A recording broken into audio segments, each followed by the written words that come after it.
Hello students, welcome to our YouTube channel ado skill online learning. Student, this is Mehboob Hasan और आज मैं आपके लिए लेकर आया हूँ एक बहुत ही अच्छा topic, that is parallel plate capacitor with the dielectric slab. Okay, इसमें हम डिस्कस करेंगे कि क्या होगा जब हम किसी डाइलेक्ट्रिक स्लैब को पैरेलल प्लेट कैपेसिटर के इनसाइड इंसर्ट कर देते हैं। ओके, और हम डिस्कस करेंगे example 2.8 from NCERT. Most important example है, अच्छा क्वेश्चन है, ठीक है।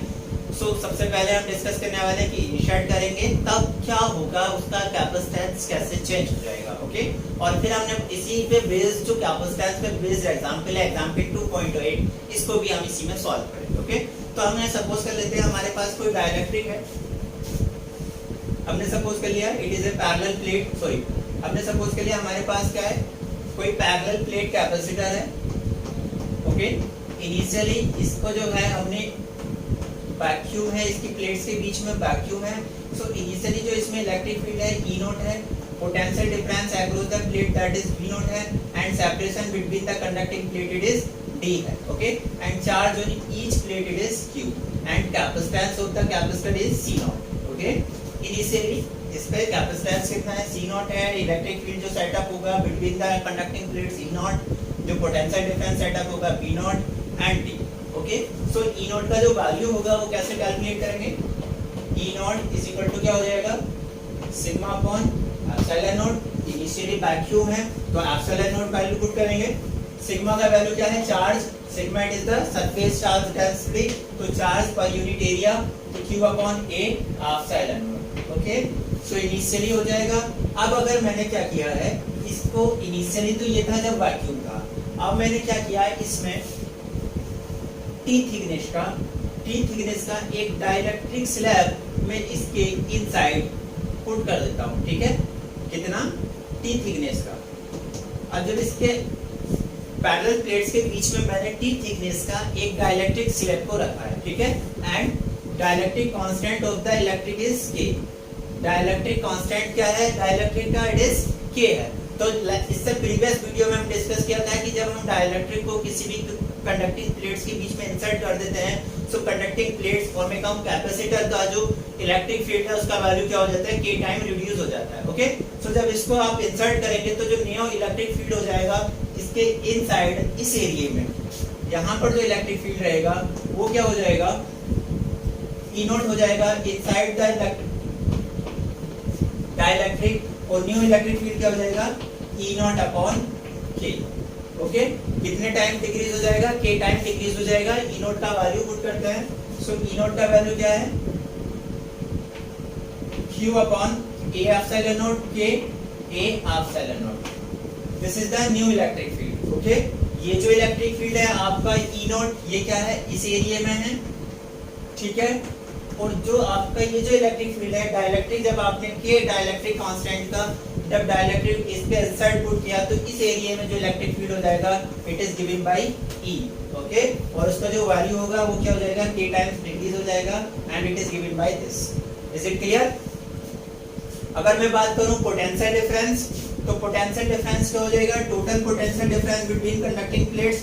तो देखिए दो इलेक्ट्रिक फील्ड है, एक है E1, एक तो है E नॉट और दूसरा है E, दोनों का डायरेक्शन सेम रहेगा। सो दोनों की वजह से जो टोटल पोटेंशियल हो जाएगा उसको मैं कैसे कैलकुलेट करूंगा, पोटेंशियल का जनरली फार्मूला कहता है B is equal to E into D। Okay, इस फार्मूले को ध्यान रखेंगे, B इज इक्वल टू क्या हो जाएगा, E into D। Okay, so potential E not की वजह से पोटेंशियल, तो E not potential due to E not. E not किस एरिया में है, E का वैल्यू तो E नॉट हो गया, और E नॉट के केस में E नॉट जो किस एरिया में इफेक्टिव है, तो वो किस एरिया में है, टोटल सेपरेशन कितना था, D थिकनेस में तो E नॉट नहीं है, तो कितने एरिया में है, D माइनस T एरिया में ही क्या है, D माइनस T जो सेपरेशन होगा उसी में तो E नॉट का है। सो E नॉट कितने में है, D माइनस T एरिया में। तो इस D माइनस T एरिया में, या मैं कहूँ इस एरिया में, ये जो हमने एरिया मार्क किया है, इस एरिया में, इस रीजन में जो पोटेंशियल होगा it is E not into D।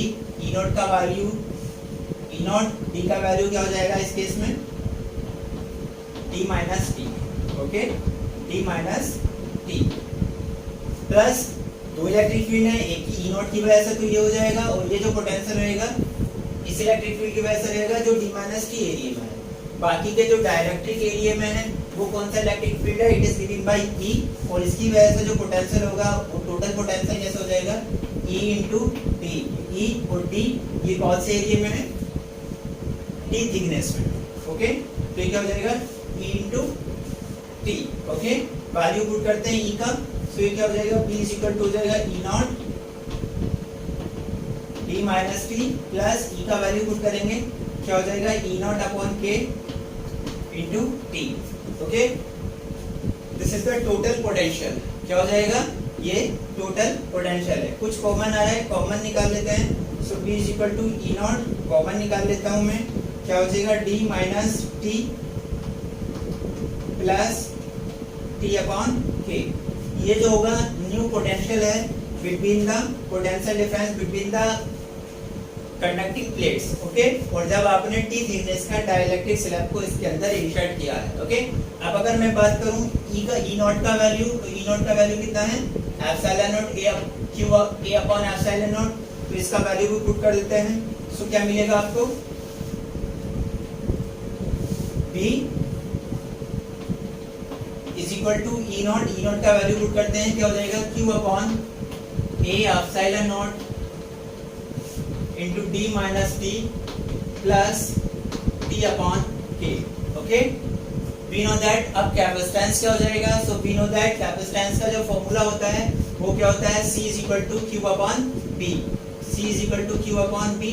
Q upon B का अगर मैं यहाँ से वैल्यू फाइंड आउट करूँ तो मुझे क्या मिलेगा, क्यू का वैल्यू पुट करते हैं, क्यू ऐसे ही रहने देते हैं, बी का वैल्यू पुट करेंगे, सोल्व करेंगे, या क्यू अपॉन बी का वैल्यू डायरेक्ट यहाँ से निकाल लें तो ए एप्सिलॉन नॉट दूसरी साइड जाएगा, अपॉन क्या हो जाएगा, ये D minus T plus T upon के।